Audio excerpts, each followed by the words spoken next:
मैं आचार्य के.एल. विश्वकर्मा आज आपको ऐसे विषय पर बताना चाहता हूँ जो बारिश आने के बाद जैसे ही ज़मीन से फूट कर कुकुरमुत्ते निकल जाते हैं और जगह जगह कीड़े मकोड़े निकल जाते हैं, यहाँ तक कि पानी की अधिकता होने पर, बारिश की अधिकता होने पर मेढक टर टर करने लगते हैं। उसी तरह से आजकल लोग आयुर्वेद के पीछे पड़े हुए हैं। आयुर्वेद के अंग्रेजी जानने वाले लोग कहते हैं शुगर एक दिन में ख़त्म कर देंगे, आर्थराइटिस एक दिन में ख़त्म। अभी तक कहाँ थे ये?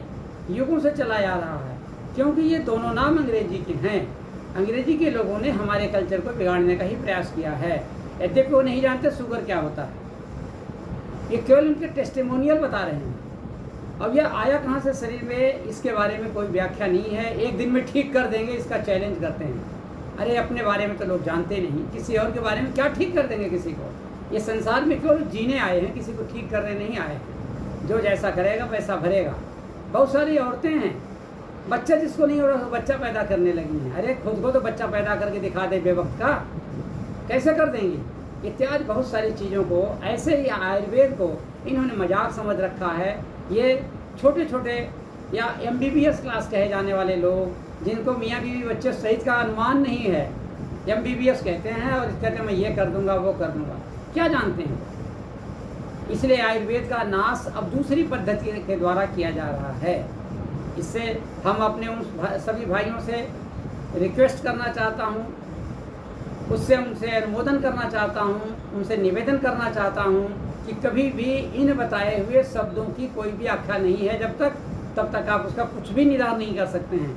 आप अपने में सुधार कर सकते हैं, ये तो संभव है, लेकिन किसी को सुधारा जा सकता है, किसी को ठीक किया जा सकता, ये असंभव शब्द है। यद्यपि आयुर्वेद में असंभव नहीं है, लेकिन इनकी वार्ता के हिसाब से असंभव शब्द है। इसी के साथ मैं ज़्यादा कुछ नहीं कहूँगा, क्योंकि विरोधी ज़्यादा पैदा हो जाते हैं।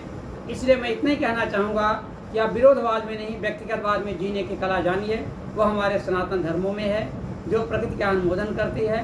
प्रकृति और प्रवृत्ति को मिलाने के बाद शरीर के अंदर रोग आता है। रोग की विकृति मन के आधार पर होती है और उसका विकास तन के आधार पर होता है। जब तन मन के अनुसार कार्य करता है तो खुशी भी होता है, और अगर नहीं कर पाता तो दुखी होता है। इसके कारण रोग पैदा होते हैं, जिसमें कई शब्द आज के शब्दों में नहीं, प्राचीन शब्दों से टेंशन है, उदासीनता है, ब्लड प्रेशर है, इत्यादि सारी चीज़ों में कन्वर्ट कर दिया गया है। जब शरीर के माध्यम से नहीं, मन के माध्यम से हुआ करता है और प्राकृतिक प्रकृति के प्रवेश के कारण होता है। इन सब चीज़ों की व्याख्या को मिसगाइड करने के लिए लोग नए नए शब्दों के आयाम लेके आ रहे हैं कि हम इससे ये चैलेंज कर देंगे, वो चैलेंज कर। ये जड़ी बूटियाँ की आज पैदा हुई हैं, आज तो नाश हो गया है जड़ी बूटियों का, क्योंकि जड़ी बूटियों में खाद, रासायनिक खाद, ज़मीन के 6 फीट नीचे तक की मिट्टी का सत्यानाश पीट रखा है इन्होंने। इसके बावजूद कहते हैं मैंने ये जड़ी बूटियों से सही कर देगा, कदापि नहीं। इसलिए आप गलतफहमी में न रहें। हाँ, आप जहाँ जिस परिवेश में रह रहे हैं उस परिवेश में बहुत सारी चीज़ें आपको अपने बलानुबल लेकर के खाने के, पीने से, आचरण से, व्यवहार से ठीक करें, उससे आप ठीक हो सकते हैं। लेकिन कोई औषधि नाम की ऐसी चीज़ नहीं जो आपको ठीक कर सकती है।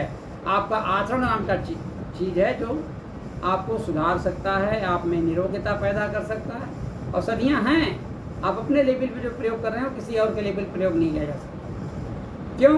कि उसमें वो आचरण आएगा नहीं। स्वीकृति जो होती है वो उसका निर्माण करती है, अस्वीकृति जो होती है उसका विनाश करती है। विज्ञान जब चाँद पे जा रहा है तो चाँद के बारे में क्या वो नई चीज़ बता रहा है? ये सब तो पहले अनुमान हमारे शास्त्रों में लिखा हुआ, श्रुतियों में है। हाँ, सीधे अहिल्या स्पर्श मात्र से यहाँ से स्वर्ग चली गई थी। अब इंद्र के क्रिया के कारण, इंद्र माने इंद्रियों के क्रिया के विकास के कारण उसका नाश भी हुआ। क्या ये जानते नहीं लोग? यहाँ एलियम बता रहे हैं कि वहाँ क्या है, और क्या बोलते हैं, एलियन क्या बोलते हैं, एलियंस है वहाँ पर है। अरे एलियंस तुम्हारे शरीर के अंदर ही बैठे पड़े हैं। जब तुम स्वप्नावस्था में जाते हो तुम एलियन की तरह से कार्य करते हो।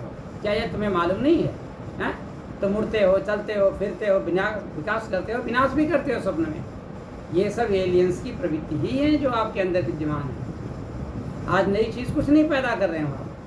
शुक्र, शनिचर ग्रह, मंगल, बुध इत्यादि आप कर रहे हैं, ये सब कुछ आपके शरीर के अंदर विकसित हैं।